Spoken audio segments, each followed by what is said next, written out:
Alright, toy fans, well, let's take the tour of the new room. As you can see, I've got a lot more space down here. We kind of combined it with my wife's library is in the back there. It used to be more, but she was generous enough to give me more shelf space. But we will go ahead and start over here. The first shelf that you see. Up top, I've actually got a diorama or display that Action Figure Forge on Twitter was helping me, or on Instagram rather, was kind enough to give to me and was working on. I haven't finished it. I need to do that at some point. But then coming down, we've got a lot of my Lightning collection. You can see on the left, there's Mighty Morphin characters and some villains in the back. And then we have Zeo in the center. Still waiting for my pre-order of Zeo Pink, the 2-pack to show up at GameStop. And the Zeo Megazord, which I got from Entertainment Earth recently for $20. It was some sort of a clearance sale that was pretty amazing. We have the In-Space Rangers here, and again, my pre-order from GameStop, still waiting for that to arrive. In the back we have Astronema, and then a couple of Psycho Rangers, and then some Tangas and Scorpina. Coming down, we have Beast Wars. I like all Transformers, but Beast Wars is by far my favorite. We have the Maximals over here from the Kingdom line. I had a couple of figures I could have used, older figures like Rhinox and Rat Trap. I still have their Generations 30th anniversary figures, but I like having all of the Kingdom figures together, even if Rat Trap is still too short for the line. And then to the right, we have the Predacons. 2 Kingdom figures here with Black Arachne and Scorponok, but then Megatron there in the back. Also a Kingdom figure, we have the 35th Anniversary Waspinator here. I'm still not convinced I need to buy the new one, although I do like that the new one actually has his antenna painted yellow and black alternating. And then to the right, the original Transmetal Tarantulas, but I will be sure to pick up the Kingdom Tarantulas when and if he ever gets announced and released. Coming down, you'll see just the game collection, because this is also a video game / rec room, along with my collection and home office space. Up here, we have an amazing gift that my son made for me. It is a Sentinel display base for Mini-Mates, made out of some clay that he just put in the oven. That's a damaged Sentinel head right there, and then just some rubble that they were fighting on. So I think it looks pretty nice with my Mini-Mates, and I'm still impressed that he thought to make that for me. As we turn around, you're going to see some Zelda Amiibo. I've got a few other, but I like to have the Zelda ones on display. And then I still have the retro Fantastic Four-Wave carded. Haven't yet figured out what I want to do with those things yet. We've got my Hall of Armor display, which I'm pretty happy about. I love that we finally got a Stealth Iron Man figure in Marvel Legends this year that wasn't some sort of chase variant or non-regular release figure. Then as we come up and turn around, you're going to see here that we have my desk space. I've got some Fantastic Four posters hanging up there. The sun's not being friendly to being able to see those right now. And then this is just where I do home office stuff or editing. Coming around, let's go to this shelf first. We have a lot of stuff going on here. At the top, you're going to see the Juggernaut Wave Deadpool and the Mega Bloks Turtle Van. Some other Ninja Turtle stuff. Hall and Nash, if you're WCW or WWE fans. Got the Robot Heroes Beast Wars figures down here, an Usagi signed Ghost Rider from the time I met Gary Frederick, and then a Ghost Rider car that he signed for me. Mysterio's my favorite Spider-Man villain, so we've got a few Mysterios here. Got my original Spider-Man and Kraven toy from when I was a kid. And then coming across more Robot Hero Beast Wars figures. Green Arrow's my favorite DC character, so we got a bit of a Green Arrow representation there. And then the Netflix heroes, which may not be exclusive to Netflix now. We'll find out. And then Toad in the back there. I'm looking forward to the new one coming out. I'd like to compare those two. Got a Daredevil in the back from the Spider-Man Classics line. There's the Sabretooth toy that I played with when I was a kid. And then just some sentimental figures up here. And yeah, so that's the top shelf. Just kind of representative of all of my interests. And then coming down, we have the Avengers here on the left-hand side. Different teams represented. Got the Dark Avengers in the back there, going from Ares all the way over to the Sentry. We've got the Secret Avengers from, was it Matt Fraction? I'm blanking on the name, forgive me.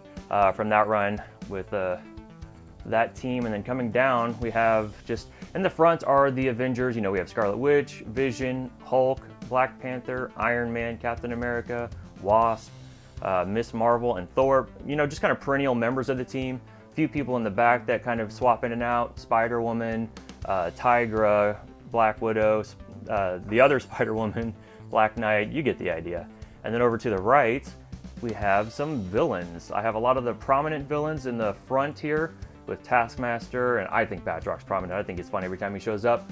Loki, Claw, Red Skull, Ultron, Kang, Green Goblin, Dormammu, the Leader. Then we have the Serpent Society kind of wrapped around there. I do have Ultimate Vulture here. It's an impressive figure with that wingspan, and I wanted to put him somewhere. And we have some other villains just kind of sprinkled in here. But I think it makes for a fun display. And then coming down, we have my Spider-Man shelf. In the center is the shout out I'm giving to Spider-Man and his amazing friends. I still love that cartoon. Yes, it's kind of dated a little bit, but it's also a nice time capsule of where Spidey was, only about 20 years into his run. And then we have here on the left-hand side, the 90s Maximum Carnage team, villain team, just some other heroes from the 80s and 90s. And then we have the Superior Six coming across. We have some Spider-Man allies with Gwen and Silver Sable and Daredevil and Black Widow, and through Jonah in there. That is a Vault Guard, but I also think he looks like a member of the Jury, so I've got him on my Spider-Man shelf. Maybe we'll get a full set of Jury at some point. Spider-Man and Black Cat in the back there. The Goblins, Prowler, Kingpin. We have the original Sinister Six here with Kraven and Electro and Mysterio and Doc Ock and Sandman, and then we have Vulture flying above them.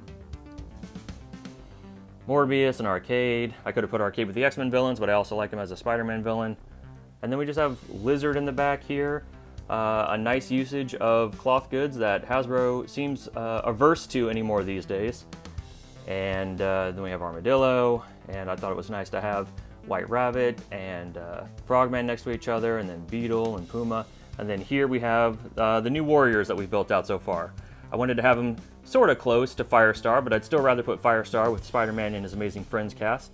And then coming down, we have an X-Men display here that's largely inspired by the 90s animated series and the few guest stars who would show up. We have Angel flying overhead. And then we have my representation for the Fantastic Four animated series from the 90s. This is what got me into comics, the Marvel Action Hour and X-Men, those shows that aired where I lived anyway, on Fox.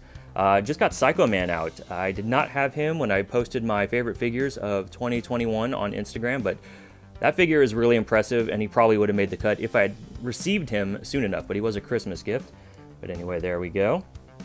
And then off to the right, we have my representation for the 90s Iron Man cartoon, with the villains on the right and the heroes or Force Works on the left. Coming further down, we have just kind of a Universal Marvel shelf.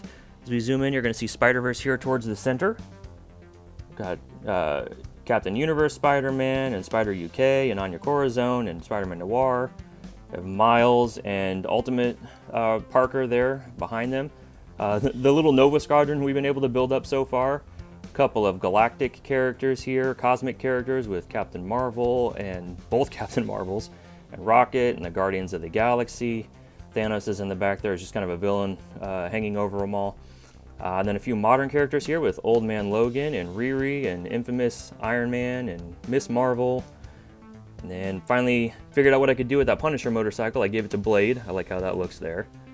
And just some magic characters, I suppose, in the back, or just sort of, you know, magic corner of the Marvel Universe. As we come over to the right, oh, up here, I hung up Nighthawk. I like how that looks there. And then as we come over to the right, you see we have the street level heroes, and there's a bunch of them mixed in here. Iron Fist and Shang-Chi, Kate Bishop, Black Widow and Punisher, Elektra, Daredevil's here. I put Stiltman in the back, we got a Hand Ninja over there, and I just hung up the Hood today, and I like how he looks there. I think that works out pretty nicely. And then below that shelf is just one of my mini comic shelves, and I also have my Mandroid Build-A-Figure still missing a head. I am excited that the Series 1 Retro Hulk re-release, or whatever you want to call it, 20th Anniversary Marvel Legends Hulk figure is coming with a Mandroid head, but I wish it was a silver one because I was never able to get that Build-A-Figure piece. Over here, you can see we have just a giant display to the X-Men. Above them, I have the retro figures hanging up on the wall, and I've got room to expand should we get any more of them. And then on the left, I've got Mysterio, again, my favorite villain. It's the only retro carded Spider-Man figure I still have right now. This is a piece of Russell Dodderman artwork that was sent to me as a nice gift from somebody who watches my YouTube channel. And then I've got the X-Men First Class poster with the Roger Cruz artwork. Really enjoyed that book. Juggernaut collection, of course, grows when it can. It's been a little bit since we've had another Juggernaut figure. And then the art and making of X-Men the Animated Series. A fantastic book if you guys haven't checked it out. And then down below, we've got the Wolverine shelf. On the left, we've got the movie representation with the Hugh Jackman, Wolverine, and Mystique. And then we've got the Grant Morrison, that wasn't the Nano Sentinel, but the smaller Sentinels that were in his run. And we have Lady Deathstrike in the back with the Weapon X chamber because she's tied in with all of that. We've got Old Man Hawkeye and Old Man Logan, and then just Logan through the years. As we scan across, you'll see in the back there's Juggernaut and Black Tom, the Hulk, Wendigo, Alpha Flight, Sabretooth and Maverick, part of Team X, and Wolverine, of course. If they ever make a Silver Fox, she's going to go right over there. And then the first Marvel Legends Wolverine we ever received, I want to have him on this shelf too, just kind of to represent the history of Wolverine in Marvel Legends form. So I really like that shelf. And as we come up top over here, you're going to see X-Men villains.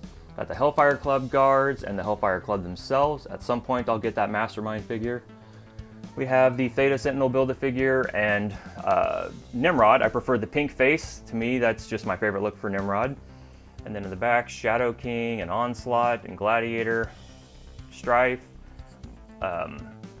I put the High Evolutionary up here. I know he came in the Fantastic Four Retro wave, but to me, he's more of an X-Men related character, or even more Avengers related than he ever was Fantastic Four related. Apocalypse, of course, just some other classic X-Men villains with Magneto and Mystique and Sabretooth and Omega Red. Pyro with the flame effects that came with some version of a 3 3/4 inch Boba Fett figure. I'm forgetting what series that was part of now, but they work really well with that Pyro figure. Mr. Sinister back there, and Caliban, of course, next to Apocalypse. That is the Horseman version of Caliban. And then Sauron, probably one of the best Build-A-Figures that Hasbro's ever done. And then the X-Men shelves. And if you guys have watched my channel for a while, this may seem a little familiar to you, but let's go ahead and take a look at it anyway. We have the 1970s version of the X-Men here with Xavier and Nightcrawler. Moira, I was glad to get her in the House of X-Wave, but to me she looks best with the 70s version of the team. She did run with them at that time. Wolverine and Colossus and Cyclops and Dazzler and Thunderbird, and anxiously awaiting a redo of Banshee, Storm and Phoenix and Sunfire. And then in the middle we have the 80s era. This is more Outback, but it's still 80s era X-Men with Longshot and Havoc, and I'm looking forward to the new version of him coming out next year. Storm and Dazzler, of course Wolverine, Colossus in the background. That is the Marvel Select Colossus with his shoulder pads removed. And if you have Wolverine posed in front of him like that, you almost don't see that he's missing part of his costume, and he looks like the shirtless Outback era Colossus. So I thought that worked out pretty well. We've got some Reavers back there. We'll have to figure out where Bonebreaker is going to go once that Build-A-Figure comes out. And then to the right, we have the New Mutants and the original X-Factor. Of course, they were independent teams at the same time, although that is a more modern look for the New Mutants. Warlock's with them, and then of course Apocalypse, who's tied into the origins of the original version of X-Factor. Figured it was appropriate to put him back there. Coming down, we have X-Force on the left, 90s X-Force, and just today in the mail, I got Richter and Domino and the new version of Cannonball. I put the new flame on the old Cannonball upper torso, and then that is the new Cannonball head. I like the Cannonball with the lighter colored shirt on. I don't know why, I just do, so I kind of mixed and matched there. Then of course we have Sunspot and Thunderbird, Warpath, and Cable and Shatterstar, and I know Deadpool wasn't part of this team, but this is all Rob Liefeld love over here, so I put Deadpool with them. And Boom Boom's there as well. We have X-Factor here in the center, the second version of the team. And of course there's Polaris and Forge. Cyclops is standing in for where where Wolfsbane will eventually go if she ever gets announced. Havoc and Quicksilver, Multiple Man, and of course the Strong Guy Build-A-Figure, another great Build-A-Figure from Hasbro. And then the X on the back there is either the back of the Uncanny X-Force box set that Nimrod was part of, or another one of those sets that came out in the last couple of years. I thought it worked well as a logo to go behind a team. And then of course, speaking of Uncanny X-Force, on the left-hand side here we have X-23 and Domino and Warpath and Archangel. They were all part of that original Craig Kyle, Chris Yost run with the Clayton Crane art. And Wolverine, of course, was on that team, but he was also on the Uncanny X-Force team with Psylocke and Deadpool and Deathlock and Phantom X. And of course, Archangel was part of that team as well. As we come down, you're going to see a more modern version of the X-Men. This is the Utopia era team. Put Legion here since he was off and on, sort of, kind of an ally of that team, or at least a consultant. Then we, of course, Magic and Wolverine and Shadowcat and Colossus and Polaris and Magneto and the Extinction Agenda. Did I get that right? Or I think that's right. Extinction Agenda, Cable, and Havoc and Cyclops. Correct me if I'm wrong in the comments there. I know it's X-Sanction maybe. You guys can let me know. Iceman and Rogue. I was the only person excited for this green Rogue, and I'm glad that I'm now able to put her with the era of team that she comes from. Hope and Namor there on the back.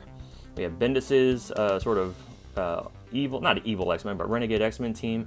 At one point, I did have the House of X Magneto behind these guys, but it kind of weakened my House of X display over here, so I went ahead and put the black Magneto there, even though he doesn't have any other teammates with matching costumes from that run, and he may never at this point.